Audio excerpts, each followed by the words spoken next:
તળાજા તાલુકાના નવી કામરોળ ગામે ઉછીના આપેલ પૈસાની ઉઘરાણી કરવા જતાં હુમલો કરી અને જ્ઞાતિ વિશે અપમાનિત કર્યા અંગે 2 વ્યક્તિ વિરુદ્ધ ગુનો નોંધાયો। તળાજા તાલુકાના ગ્રામ્ય વિસ્તારોમાં ચોરી તેમજ મારામારીના બનાવો યથાવત રહ્યા છે।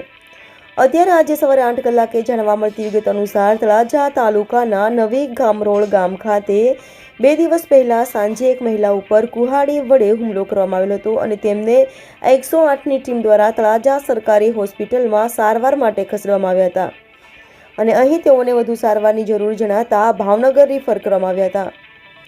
આ બનાવમાં તળાજા તાલુકાના નવી કામરોલ ગામ ખાતે રહેતા શારદાબેન કાળુભાઈએ એવા આરોપ સાથે ફરિયાદ નોંધાવી હતી કે 4 વર્ષ પહેલા આરોપીને 40,000 હાથ ઉછીના આપેલા હતા, જેની ઉઘરાણી કરવા જતા ગામના જ કૃપાલ કાનાભાઈ મોરી તથા સુરપાલ કાનાભાઈ મોરીએ હુમલો કરી અને ગંભીર ઈજા પહોંચાડી હતી।